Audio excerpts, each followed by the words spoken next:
El eco de la traición. Sentada en silencio, con el rostro cubierto, la mujer llora. No fue un enemigo quien la hirió, sino alguien cercano. Su corazón lleva la marca de la traición más dolorosa, la que nace de la intimidad. Pero en medio de sus lágrimas, descubre que no está sola. Dios recoge cada lágrima y la convierte en semilla de consuelo. El amanecer detrás de ella anuncia que la traición no es el final, sino el inicio de una nueva esperanza. Su historia nos recuerda que aunque la traición duela, el amor verdadero siempre tiene la última palabra. Abraham, el llamado que cambió la historia. En medio de la vastedad del desierto, Dios llama a un hombre: sal de tu tierra, de tu parentela, y ve al lugar que yo te mostraré. Abraham no pregunta, no duda, camina con fe hacia lo desconocido, guiado solo por la promesa de una descendencia incontable como las estrellas. Su andar es lento pero firme. Cada paso sobre la arena es una declaración de confianza. Aunque los años pasan y el hijo prometido no llega, Abraham sigue creyendo. Su fe no se apoya en lo que ve, sino en lo que oye de Dios. Construye altares, levanta tiendas y espera. Cuando finalmente su hijo nace, la alegría se mezcla con una nueva prueba. Dios le pide que lo entregue. Abraham sube al monte con el corazón temblando, pero con la certeza de que Dios proveerá. Y en el último instante, la misericordia desciende. El carnero aparece. La promesa vive. Abraham no solo fue padre de una nación, fue padre de la fe. Su historia nos recuerda que la obediencia silenciosa puede cambiar el destino del mundo. Israel en el desierto, la prueba de la espera. 40 años caminaron bajo el sol ardiente. El pueblo murmuraba, dudaba, caía, pero Dios seguía guiando con nube de día y fuego de noche. El maná descendía cada mañana, el agua brotaba de la roca, y la ley fue entregada en el monte. El desierto no fue un castigo, sino una escuela. Allí aprendieron que la promesa requiere paciencia, y que la libertad no se conquista en un día. La historia del desierto nos recuerda que las pruebas no son el final, sino el camino hacia la tierra prometida. José, traicionado pero exaltado, José, el joven de sueños grandes, fue vendido por sus propios hermanos. Su túnica multicolor se manchó de engaño y dolor. En Egipto conoció la esclavitud, la injusticia y la cárcel. Pero en cada caída Dios estaba tejiendo un propósito mayor.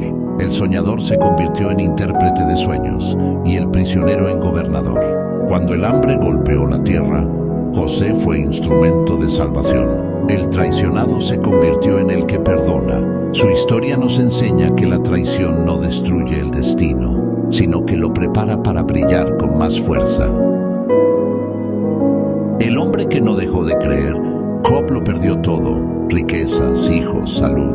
Sentado en cenizas, cubierto de llagas, escuchó voces que lo acusaban y lo invitaban a maldecir.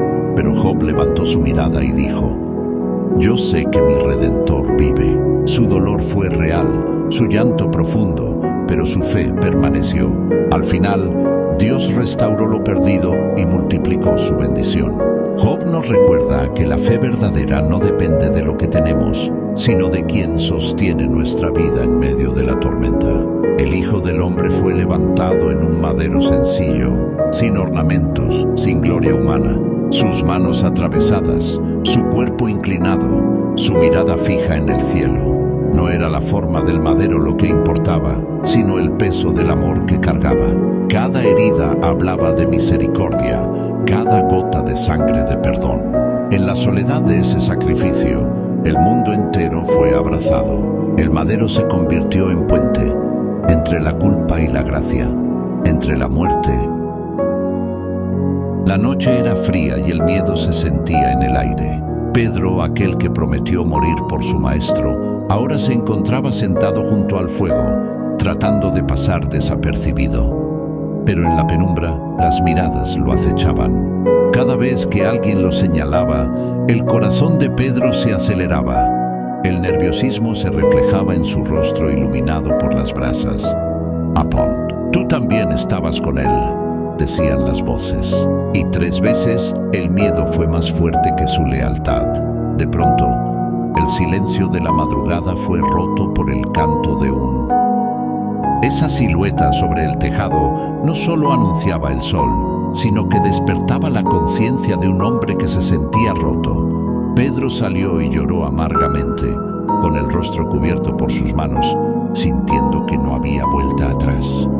Pero esa tristeza, Silvia, no fue el final, sino el inicio de una transformación que lo convertiría en la roca de la iglesia. Y, si te sientes fallida, recuerda que las lágrimas de Pedro fueron el agua que limpió su camino.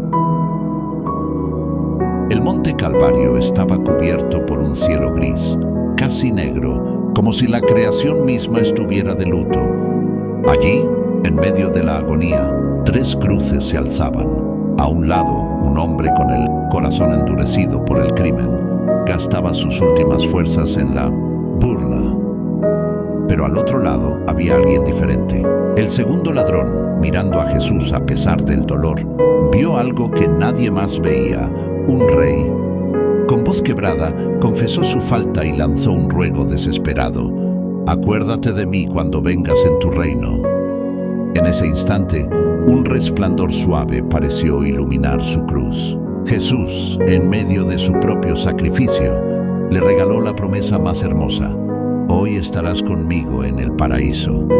Esta escena nos dice que no importa qué tan tarde parezca, ni qué tan oscuro sea nuestro pasado, una mirada de fe sincera es suficiente para cambiar nuestra eternidad en un segundo. Imagina la oscuridad de una cueva profunda, el olor a tierra y el silencio interrumpido solo por la respiración de un rey que duerme. Saúl, quien perseguía a David para quitarle la vida, ahora estaba vulnerable a sus pies. David tenía la espada en su mano. Sus hombres le susurraban que era la oportunidad enviada por Dios para terminar con su sufrimiento. Sin embargo, David nos enseña que la verdadera fuerza no está en herir, sino en contenerse. Con manos temblorosas pero decididas, solo cortó discretamente un pedazo del manto de Saúl. Al llegar el amanecer, David salió a la luz y mostró ese trozo de tela. No buscaba venganza, buscaba demostrar su integridad. «Pude haberte dañado, pero elegí la paz», decía su gesto. En los momentos donde la vida nos persigue y nos sentimos acorralados, la historia de David nos invita a soltar el arma del odio y confiar en que Dios es nuestro juez y defensor. Sansón y Dalila. Entre la caída y la redención final, Sansón nació con un propósito gigante, dotado de una fuerza que parecía no tener límites. Pero su corazón fue seducido por la mirada engañosa de Dalila, quien, rodeada de lujos y ambición, buscaba el secreto de su poder. En un momento de debilidad y sueño, Sansón bajó la guardia. Mientras dormía, el símbolo de su pacto fue cortado. Al despertar, ya no era el héroe invencible, sino un hombre encadenado, humillado y sumido en la oscuridad total de la ceguera. Parecía que su historia terminaría en el ridículo de un templo pagano, pero la fuerza de un hombre no reside en sus músculos, sino en su conexión con lo divino. En su último suspiro, Sansón se apoyó entre las columnas del templo. No pidió volver a ser joven o famoso, pidió una última oportunidad para cumplir su propósito. Al derribar los cimientos, nos enseñó que nunca es tarde para que Dios nos use, incluso cuando creemos que estamos entre ruinas.